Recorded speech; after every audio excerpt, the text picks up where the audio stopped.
Assalamualaikum warahmatullahi wabarakatuh. Alhamdulillahirabbil alamin. Wassalatu wassalamu ala asrofil anbiya'i wal mursalin wa ala alihi washabihi ajmain amma ba'du. Puji syukur kita panjatkan kehadiran Allah Subhanahu wa taala karena sampai hari ini saya masih diberikan nikmat sehat walafiat. Dan semoga apa yang saya sampaikan hari ini selalu diberkahi oleh Allah Subhanahu wa taala. Amin. Pertama-tama saya mengucapkan terima kasih kepada Bapak Adi Mursalin SEMM sebagai dosen pengampu mata kuliah Islamic Marketing dan Manajemen. Perkenalkan, nama saya Wardah Qoniah, NIM 1206122 dari kelas Akuntansi Syariah 3B. Langsung saja memasuki materi bagian A, yaitu tentang aktivitas di Zoom. Yang pertama, saya menghadiri perkuliahan selama 15 kali pertemuan dan hari ini UAS ke-16. Alasan saya memasuki Zoom tersebut adalah untuk mengikuti mata kuliah Islamic Marketing dan Manajemen dan mengetahui apa saja yang penting pada materi-materi setiap pertemuan tersebut. Yang kedua, saya sudah melakukan video record selama 3 kali setelah ujian tengah semester. Materi tentang meningkatkan nilai pelanggan, perilaku konsumen, dan ekuitas merek dalam Islam. Yang pertama tentang meningkatkan nilai pelanggan ini adalah usaha yang dilakukan untuk perusahaan menjalin hubungan dengan pelanggan dan memberikan pelangganan atau pelayanan yang memuaskan bagi pelanggan. Selanjutnya yaitu tentang perilaku konsumen adalah tindakan-tindakan proses dan hubungan sosial yang dilakukan individu, kelompok, dan organisasi dalam menggunakan suatu produk atau lainnya sebagai suatu akibat dari pengalamannya dengan produk pelayanan dan sumber-sumber lainnya. Dan yang terakhir yaitu tentang ekuitas merek dalam Islam. Sangat penting dalam pemasaran karena bukan hanya menjalin daya tarik pelanggan, melainkan juga ada melindungi produk atau barang yang dijual tersebut. Yang ketiga yaitu ada selama mengikuti Zoom, alhamdulillah saya aktif dalam menjawab soal-soal yang telah Bapak berikan sebelum mata kuliah ini dimulai. Contohnya, soal yang pernah saya jawab adalah pada materi meningkatkan nilai pelanggan, saya menjawab nomor 3, yaitu tentang ayat yang menjelaskan bahwasannya orang-orang yang menjalankan perintah Allah untuk menyambung tali persaudaraan, yaitu silaturahmi. Dan pada perilaku konsumen, saya membacakan ayat serta kandungan pada surah Al-Maidah ayat 87. Dari mata kuliah ini, saya dapat diajarkan untuk selalu aktif dan menjawab pertanyaan, dan kita disuruh untuk berani mengungkapkan apa jawaban yang kita punya.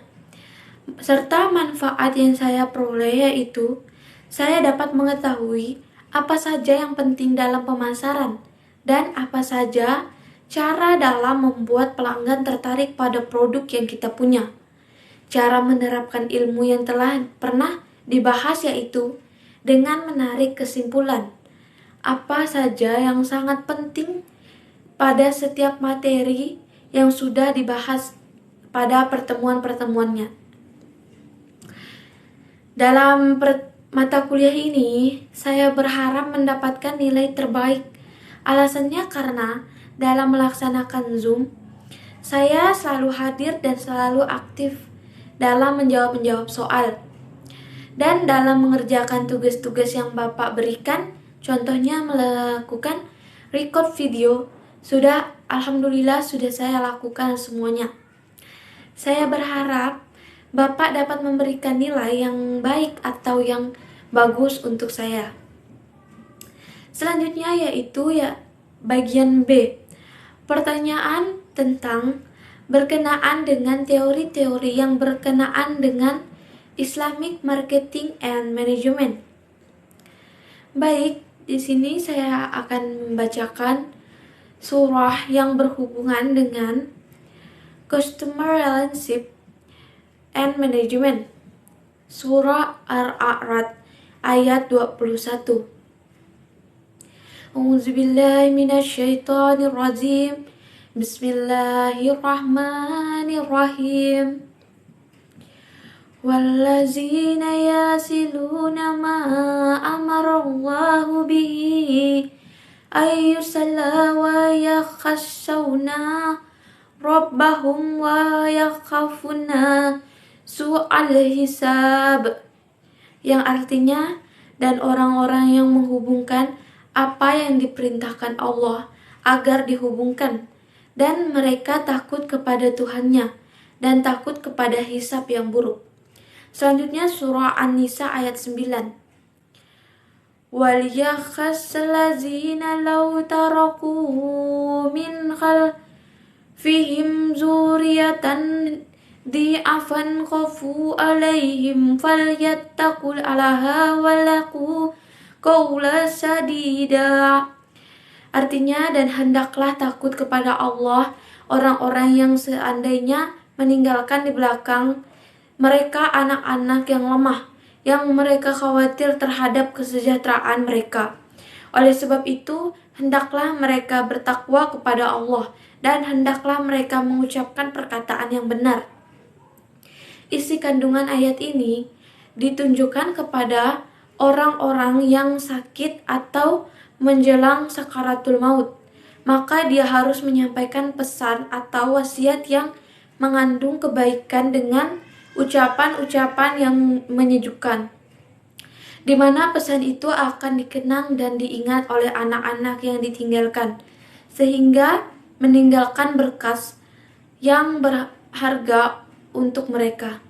Selanjutnya surah An-Nisa ayat 29. A'udzubillahi minasyaitonirrajim. Bismillahirrahmanirrahim. Ya ayyuhallazina amanu la taqulu amwalakum bainakum bibati illa an takuna tijaran antara minkum wa la taqulu anfusakum innallaha kana bikum rahima, yang artinya, wahai orang-orang yang beriman, janganlah kamu saling memakan harta sesamamu dengan jalan yang batil atau tidak benar, kecuali dalam perdagangan yang berlaku atas dasar suka sama suka di antara kamu, dan janganlah kamu membunuh dirimu. Sungguh Allah Maha Penyayang kepadamu. Isi kandungan ayat ini melarang mengambil harta orang lain dengan jalan yang batil atau tidak benar, kecuali dengan perniagaan yang berlaku atas dasar kerelaan bersama. Selanjutnya surah An-Nisa ayat 58. Inna Allaha ya'murukum an tu'adul amani ila ahli wa iza hamakum bainan nasi an takumu bidal inna Allaha minam yakhizibun inna Allaha kana sami'an basyira, yang artinya, sesungguhnya Allah menyuruh kamu menyampaikan amanat kepada yang berhak menerima dan menyuruh kamu apabila menetapkan hukum di antara manusia, supaya kamu menetapkan dengan adil. Sesungguhnya Allah memberikan pengajaran yang sebaik-baiknya kepadamu. Sesungguhnya Allah adalah Maha Pendengar lagi Maha Melihat. Isi kandungan pada ayat ini adalah perintah Allah kepada para pemimpin dan orang yang berhak memutuskan untuk berlaku adil dalam menentukan hukum kepada manusia, dan agar agar pemimpin dapat memberi amanah mengenai suatu perkara sesuai dengan kemampuan dari orang yang berkah diberikan amanah itu. Selanjutnya surah An-Nisa ayat 5. وَلَا تُؤْتُوا السُّفَهَاءَ أَمْوَالَكُمُ الَّتِي جَعَلَ لَكُمْ قِيَامًا وقولوهم في وقسم وقولوهم قولوا معروفون, yang artinya dan janganlah kamu serahkan kepada orang-orang yang beriman, kepada orang-orang yang belum sempurna akalnya, harta atau mereka yang ada dalam kekuasaanmu yang dijadikan Allah sebagai pokok kehidupan. Berikanlah mereka belanja dan pakaian dari hasil harta itu, dan ucapkanlah kepada mereka kata-kata yang baik. Isi kandungannya menjelaskan, janganlah kalian serahkan kepada orang yang belum sempurna akalnya, yaitu anak yatim atau orang dewasa yang belum mampu mengurus. Selanjutnya surah An-Nisa ayat 63 yang berbunyi, Ulaikal ladzina ya'lamullahu ma fi qulubihim fa'arid 'anhum wa idhum wa qul lahum fi anfusihim qaulun baligha, yang artinya mereka itu adalah orang-orang yang mengetahui apa yang di dalam hati mereka. Karena itu berpalinglah kamu dari mereka dan berilah mereka pelajaran, dan katakanlah kepada mereka perkataan yang berkelas, yang berbekas pada jiwa mereka. Isi kandungannya yaitu Allah Subhanahu wa Ta'ala Maha mengetahui segala isi hati hambanya, termasuk kedustaan dan kemunafikan. Kita sebagai orang yang beriman diminta oleh Allah Subhanahu wa Ta'ala untuk meninggalkan orang-orang yang demikian dengan memberi mereka manfaat dan memberi mereka nasihat, bantahan serta hardikan yang berbekas dan mempengaruhi jiwa agar mereka takut kepada Allah Subhanahu wa Ta'ala dan kembali ke jalan yang lurus. Tentunya konsep CRM tidak lepas dari konsep relationship marketing. Menurut Tunggal, konsep ini menyampaikan bahwa tujuan utama yang dibidik oleh semua strategi CRM adalah motif ekonomi, yaitu agar perusahaan mampu mengelola baseline konsumen untuk mengidentifikasi, memuaskan, dan berhasil mempertahankan konsumen mereka yang paling menguntungkan, dan konsumen pun menjadi loyal pada produk tersebut. Yang terdapat pada surah An-Nisa ayat 29 yang sudah saya bacakan sebelumnya. Selanjutnya yaitu tentang manfaat dan fungsi CRM. Manfaatnya yang pertama yaitu mendorong loyalitas pelanggan. Yang kedua, meningkatkan efisiensi operasional. Yang ketiga, peningkatan time to market. Yang keempat, peningkatan pendapatan. Selanjutnya yaitu fungsi CRM. Yang pertama yaitu mengidentifikasikan faktor-faktor yang penting bagi pelanggan. Yang kedua, mengusung falsafah customer oriented atau customer centric. Yang ketiga yaitu ada mengadopsi pengukuran berdasarkan sudut pandang pelanggan. Yang keempat, membangun proses ujung ke ujung dalam melayani pelanggan. Dan yang kelima yaitu menyediakan dukungan pelanggan yang sempurna. Yang keenam, menangani keluhan atau komplain pelanggan. Yang ketujuh, mencatat dan mengikuti semua aspek dan penjualan. Yang kedelapan yaitu membuat informasi holistik tentang informasi layanan dan penjualan dari pelanggan. Selanjutnya yaitu ada dimensi CRM.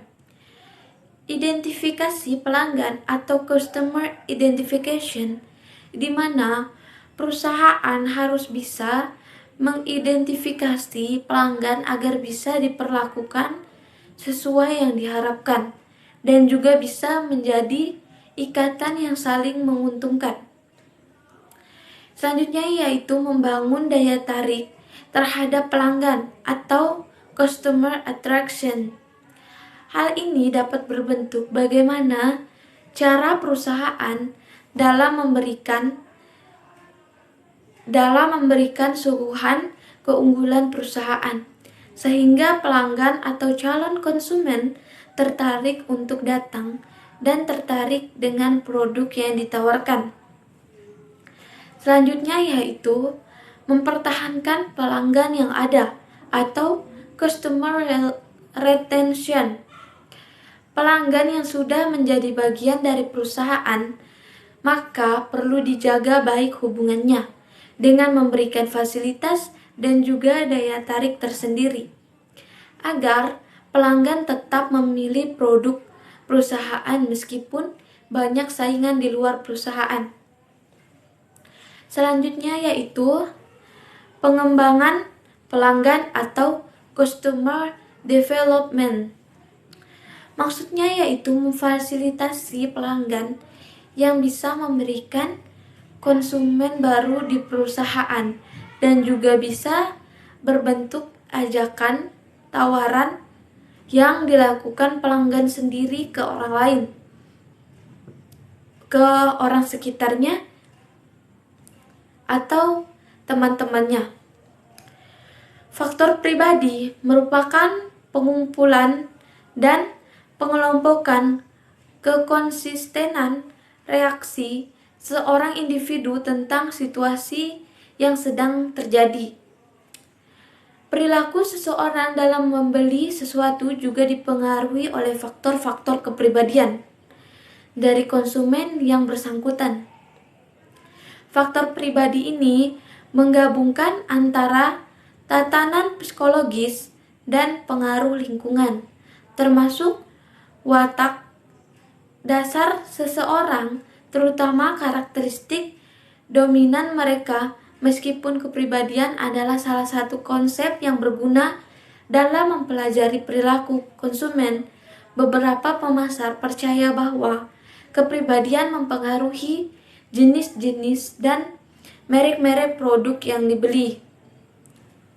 Contoh-contohnya yaitu pada saat membeli kosmetik, banyak brand kosmetik yang mempunyai merek dan kualitas berbeda-beda di setiap orang. Misalnya saya lebih suka dengan produk merek Wardah karena produk ini bagus dan ketahanan make upnya di muka hingga teksturnya lebih natural. Sikap konsumen mempengaruhi perilaku konsumen dalam membeli suatu produk. Selanjutnya ada faktor kebutuhan. Kegiatan konsumsi pada dasarnya dilakukan konsumen untuk memenuhi kebutuhan hidupnya. Oleh karena itu, konsumen memiliki kecenderungan untuk membeli produk yang sedang ia butuhkan saat itu.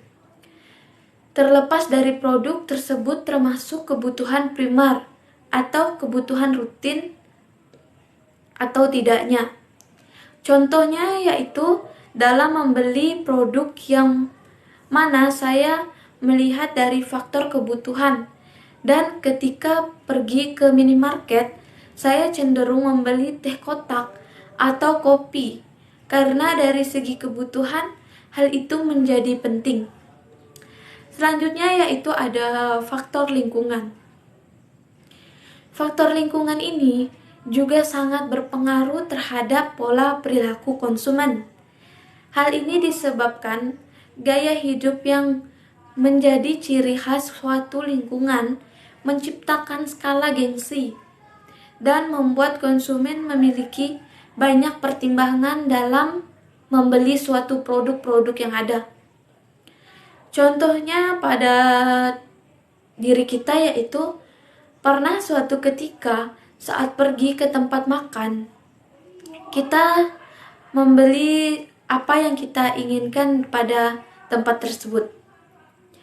Selanjutnya yaitu faktor kualitas produk. Kualitas produk akan berpengaruh pada pengalaman saat menggunakan produk tersebut. Jika konsumen mendapatkan pengalaman menyenangkan saat memakai suatu produk ini, kemungkinan besar ia akan melakukan pembelian ulang atau kembali terhadap produk tersebut. Selanjutnya yaitu ada faktor harga. Selain kualitas, faktor harga juga merupakan pertimbangan signifikan dalam memilih suatu produk. Harga produk yang terjangkau atau affordable akan menjangkau lebih banyak konsumen dari berbagai lapisan masyarakat dibanding produk yang harganya mahal. Selanjutnya yaitu ada faktor promosi. Promosi sangat berperan dalam menjalin atau menjaring lebih banyak konsumen. Jika strategi promosinya bagus, bahkan mampu menghipnotis masyarakat, kemungkinan besar produk yang dipromosikan akan laku keras atau banyak pembelinya. Contohnya pada kasus perilaku konsumen. Proses pengambilan keputusan oleh konsumen terhadap pembelian industri telekomunikasi seiring dengan makin pesatnya perkembangan teknologi informasi saat ini, penggunaan handphone atau HP dalam kehidupan sehari-hari semakin penting. Handphone saat ini bukanlah kebutuhan tersier, tapi seperti sudah menjadi kebutuhan sekunder masyarakat. Penggunaan handphone kini makin berkembang, tidak hanya orang-orang dewasa, namun pelajar dan anak-anak pun sudah paham dengan pemakaian handphone tersebut. Mengganti nomor dan handphone atau HP ini sudah menjadi hal yang biasa. Alasannya bisa bermacam-macam. Untuk HP, penggantian dilakukan karena alasan hilang atau sekedar ingin mengganti model baru, atau ingin mengupgrade aplikasi yang ada, agar bisa dikatakan menjadi lebih canggih dalam dunia teknologi. Sedangkan penggantian nomor bisa karena ingin sekedar menelpon lebih hemat, mengingat di beberapa outlet penjualan harga nomor perdana lebih murah dibandingkan harga isi ulang untuk nilai pulsa yang sama. Perilaku konsumen ini di industri telekomunikasi memang menarik untuk dipahami, karena industri ini memiliki nilai pasar yang sangat besar. Proses keputusan pembelian merupakan proses di mana konsumen melewati 5 tahap, yaitu pengenalan masalah, pencarian informasi, evaluasi alternatif, keputusan pembelian, dan perilaku pasca pembelian, yang dimulai jauh sebelum pembelian aktual dilakukan dan memiliki dampak yang lama setelah itu. Pengenalan masalah atau kebutuhan.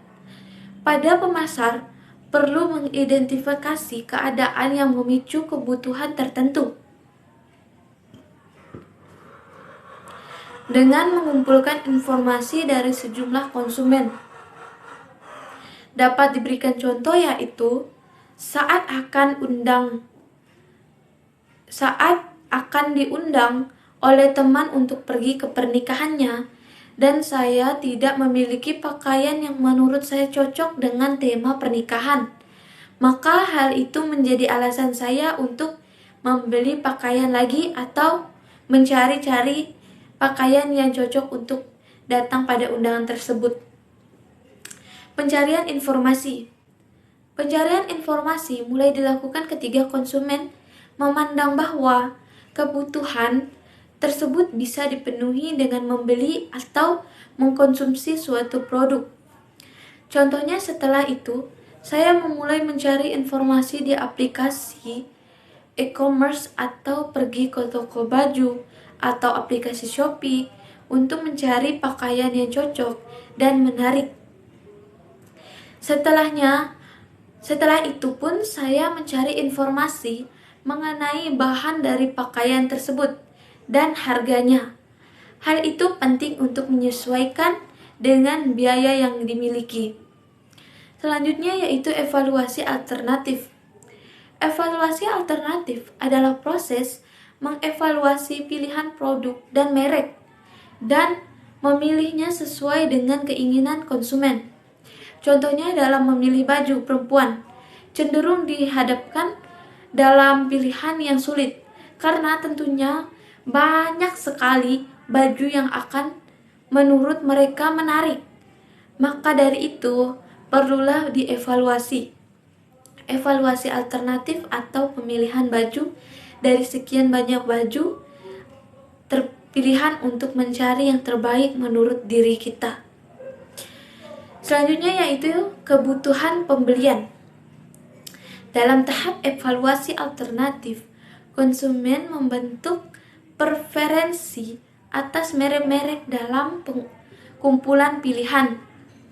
Contohnya, selain tahap evaluasi alternatif, saya akan memutuskan manakah baju yang cocok dan menarik menurut saya, dan yang itu yang akan saya beli.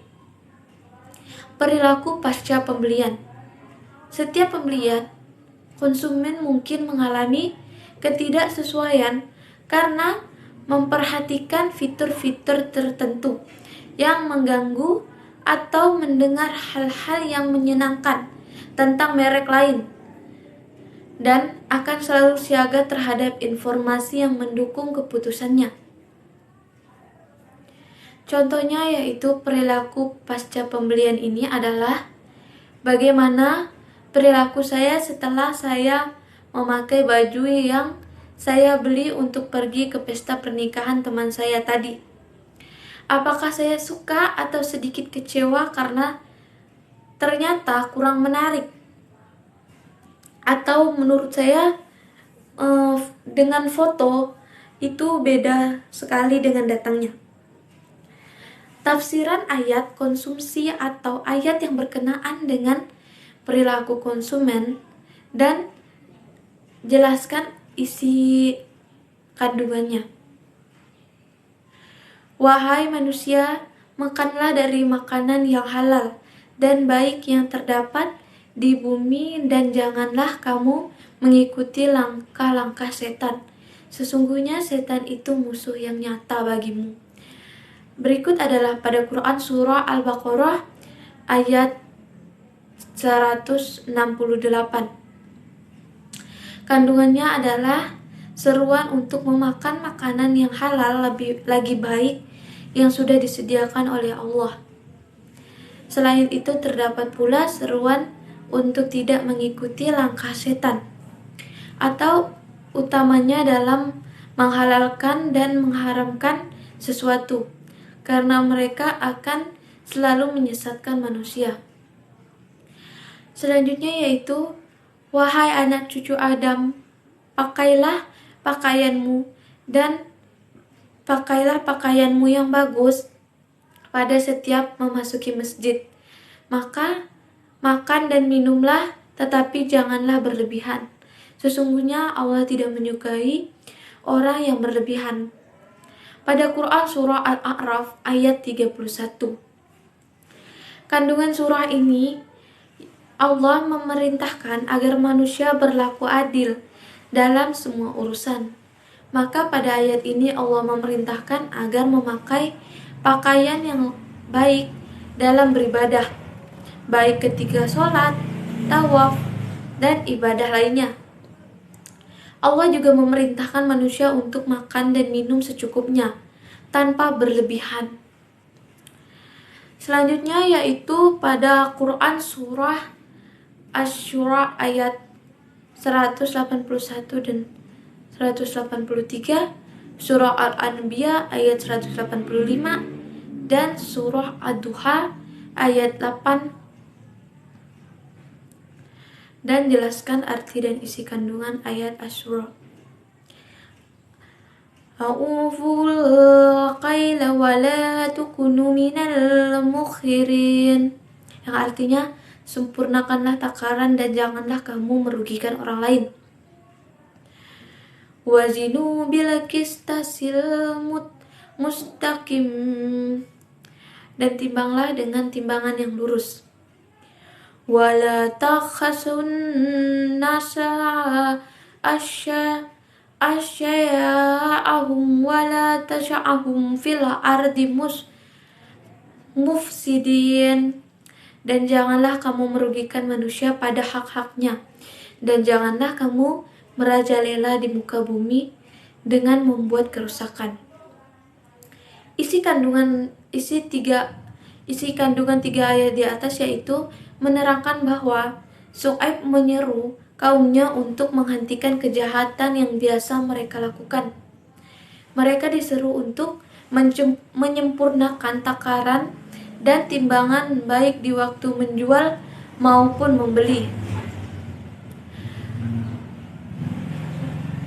Mengurangi atau melebihkan takaran dan timbangan adalah perbuatan yang merugikan orang lain.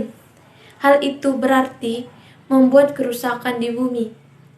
Syuaib mengingatkan kaumnya bahwa harta yang halal lebih baik bagi mereka, karena mereka adalah orang-orang yang berkehidupan baik. Selanjutnya Al-Anbiya 105. Walaqad katabna fi zaburi min ba'di zikri anal arda yasirunha ibadiyas salihun, yang artinya, dan sesungguhnya telah kami tulis di dalam Zabur setelah tertulis di dalam Az-Zikr Laun Mahfuz bahwa bumi ini akan diwarisi oleh hamba-hambaku yang soleh. Ad-Duha ayat 8-10. Wa wajadaka ailan fa'aghna, dan dia mendapati sebagai seorang yang kekurangan, lalu dia memberikan kecukupan. Fa'ammal yatima fala taqhar, sebab itu terhadap anak yatim janganlah kamu berlaku sewenang-wenang. Wa ammas sa'ila fala tanhar, dan terhadap orang yang meminta-minta janganlah kamu menghardiknya. Isi kandungan ayat ini larangan untuk menghardik atau mengejek anak yatim, selalu bersyukur kepada Allah Subhanahu wa taala atas nikmat yang telah Allah berikan kepada kita. Perilaku konsumen merupakan suatu proses yang berkaitan erat dengan adanya suatu proses pembelian.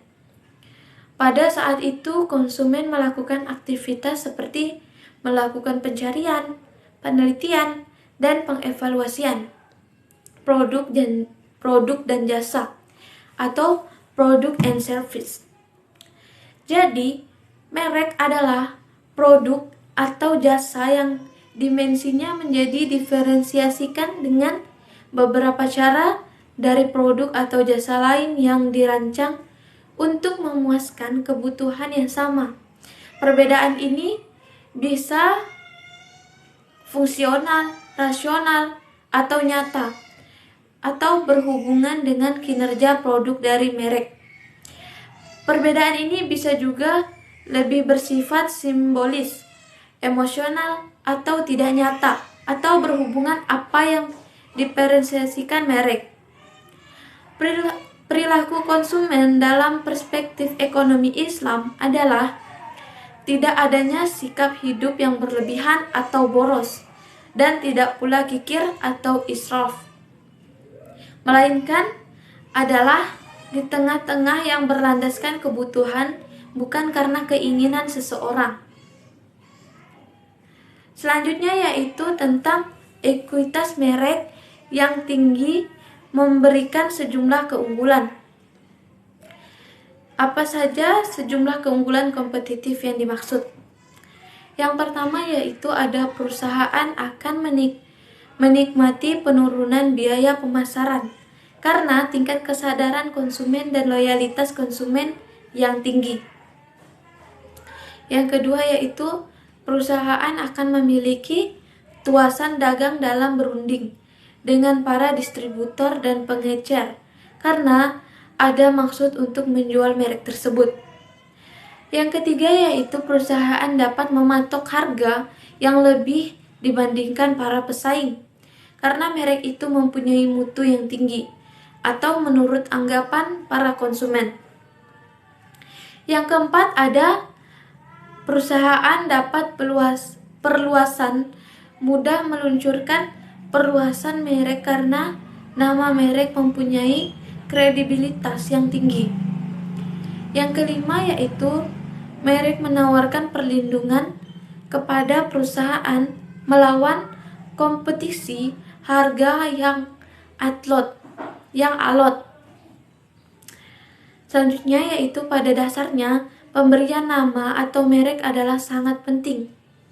Coba sebutkan dan baca serta arti dari isi kandungan ayat yang mendukung pernyataan ini. Pada Quran surah Al-A'raf ayat 187. A'udzubillahi minasyaitonirrajim. Bismillahirrahmanirrahim. Wa illallahi asma'ul husna fad'uhu biha wa zurallazina yulhiduna fi asma'ih sayuzawna ma kanu yamalun. Yang artinya hanya milik Allah Asmaul Husna, maka bermohonlah kepadanya dengan menyebut Asmaul Husna itu dan tinggalkanlah orang-orang yang menyimpang dari kebenaran dalam menyebut nama-namanya. Nanti mereka akan mendapatkan balasan terhadap apa yang telah mereka kerjakan. Isi kandungan ayat ini menjelaskan bahwa Allah memiliki nama-nama yang baik, yang menunjukkan kesempurnaan keagungannya, dan tiap-tiap namanya adalah baik. Maka mintalah kepadanya dengan nama-namanya apa yang kalian kehendaki. Selanjutnya surah Al-Baqarah ayat 31 yang berbunyi Bismillahirrahmanirrahim. Wa 'allama Adamal asma'a kullaha summa aradum 'alal malaikati faqala ambi'uni bi asma'i haula in kuntum sadikin. Yang artinya, dan dia mengajarkan kepada Adam nama-nama benda-benda seluruhnya. Kemudian mengumumkakan kepada para malaikat, lalu berfirman, sebutkanlah kepadaku nama benda-benda itu jika kamu memang benar orang-orang yang benar. Selanjutnya yaitu faktor-faktor yang mempengaruhi pembelian konsumen. Yang pertama yaitu ada faktor-faktor kebudayaan. Kebudayaan adalah faktor penentu keinginan dan perilaku seseorang yang saling mendasar. Setiap budaya mempunyai kelompok-kelompok subbudaya lebih kecil yang merupakan identifikasi dan sosialisasi yang khas untuk perilaku anggotanya. Selanjutnya yaitu ada faktor sosial. Faktor ini meliputi keluarga, kelompok referensi, status peranan sosial, dan gaya hidup. Selanjutnya yaitu ada faktor-faktor individu. Faktor ini meliputi yang pertama ada motivasi. 50 motif yang ada pada seseorang akan mewujudkan tingkah laku yang diarahkan pada tujuan untuk mencapai sasaran kepuasan.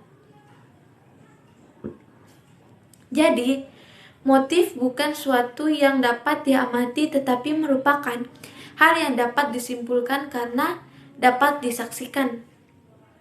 Yang kedua yaitu nilai, adalah kemampuan suatu produk untuk memberikan kepuasan.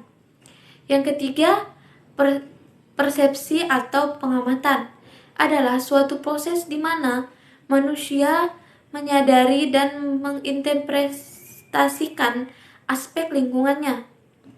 Yang keempat ada belajar, menggambarkan perubahan dalam perilaku bersumber pada pengalaman. Kebanyakan perilaku manusia diperoleh dengan mempelajari. Yang kelima ada kepercayaan. Kepercayaan adalah gagasan deskripsi yang dianut seseorang tentang sesuatu. Kepercayaan ini mungkin berlandaskan pada pengetahuan, opini, atau kepercayaan lainnya. Yang keenam yaitu ada sikap.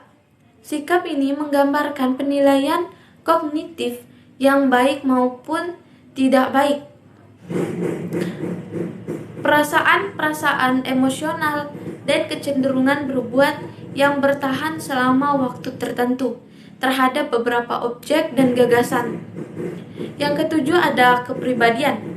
Adalah organisasi dari faktor-faktor biologis, psikologis, dan sosiologi yang mendasari perilaku individu. Yang kedelapan ada citra diri, menggambarkan hubungan antara citra diri konsumen dengan citra merek, citra perusahaan, dan sebagainya. Soal selanjutnya yaitu tentang video YouTube dan jelaskan apa topik materi yang dibicarakan oleh pembicara dalam video ini. Sebutkan dan baca ayat Al-Quran yang mendukung penjelasan oleh pembicara dalam video tersebut. Dalam video tersebut, jawaban yang dibahas yaitu yang pertama, tahap-tahap pengambilan keputusan dan pembelian. Yang kedua, ada faktor yang mempengaruhi konsumen dalam pengambilan produk. Yang ketiga, ada kendala apa saja yang terdapat dalam pengambilan keputusan. Materi pertama, tahap-tahap pengambilan keputusan dalam pembelian. Yang pertama yaitu citra merek atau brand image. Merek menjadi tanda pengenal bagi penjual atau yang membuat suatu produk. Merek juga bisa menjadi alat pertimbangan konsumen dalam melakukan proses pembelian dan kualitas produk.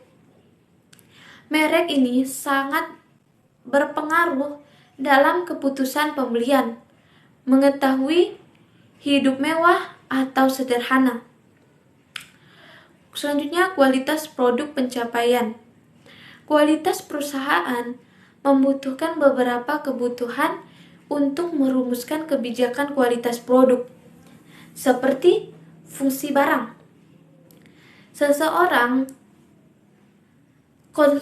Seorang konsumen akan setia apabila kegunaannya akan memberikan suatu kepuasan tersendiri bagi konsumen tersebut. Materi kedua adalah faktor yang mempengaruhi konsumen dalam pengambilan produk. Ada 6 faktor yang mempengaruhi konsumen. Yang pertama, harga itu sendiri. Yang kedua, ada kualitas barang. Yang ketiga, harga barang pengganti. Yang keempat, pendapatan. Yang kelima, selera konsumen. Dan yang terakhir yaitu merek. Selanjutnya, materi yang ketiga yaitu kendala apa saja yang terdapat dalam pengambilan keputusan. Yang pertama yaitu kegagalan di masa lalu. Yang kedua, konsultasi yang berlebihan, proses pengambilan keputusan jika banyak konsultasi yang berlebihan kebanyakan pihak. Yang ketiga yaitu faktor ketidakpastian. Selanjutnya, ayat Al-Quran yang mendukung penjelasan materi ini adalah Quran Surah Al-Baqarah ayat 31 yang berbunyi A'udzubillahi minasyaitonirrajim. Bismillahirrahmanirrahim. Wa 'allama Adamal asma'a qallaha summa azradahum 'alal malaikati faqala anbi'uni bi asma'i haula in kuntum shadiqin. Yang artinya, dan dia mengajarkan kepada Adam nama-nama benda seluruhnya, kemudian mengemukakan kepada para malaikat, lalu berfirman, sebutkanlah kepadaku nama benda-benda itu juga. Dan memang benar orang-orang yang benar tersebut. Selanjutnya, Quran Surah Al-A'raf ayat 180 yang berbunyi, walillahil asma'ul husna fad'uhu biha wa zarullah yulhiduna fi asma'i sayujdu makanu yamalun, yang artinya hanya milik Allah Asmaul Husna, maka bermohonlah kepadanya dengan menyebut Asmaul Husna. Itu dengan tinggalkanlah orang-orang yang menyimpang dari kebenaran dalam menyebut nama-namanya. Nanti mereka akan mendapatkan balasan terhadap apa yang telah mereka kerjakan. Isi kandungan ini dijelaskan bahwa Allah memiliki nama-nama yang baik dan menunjukkan kesempurnaan keagungannya. Dan tiap-tiap namanya adalah baik. Maka mintalah kepadanya dengan nama-namanya apa yang kalian kehendaki. Mungkin sekian materi tentang UAS yang dapat saya sampaikan. Jika ada salah kata atau pembacaan ayat Al-Quran, saya mohon maaf sebesar-besarnya. Semoga apa yang saya sampaikan hari ini bisa bermanfaat bagi kawan-kawan atau bagi orang yang mendengarkan video record YouTube saya ini. Dan terima kasih telah meluangkan waktunya kepada saya untuk menonton video saya. Wabillahi taufiq wal hidayah. Wassalamualaikum warahmatullahi wabarakatuh.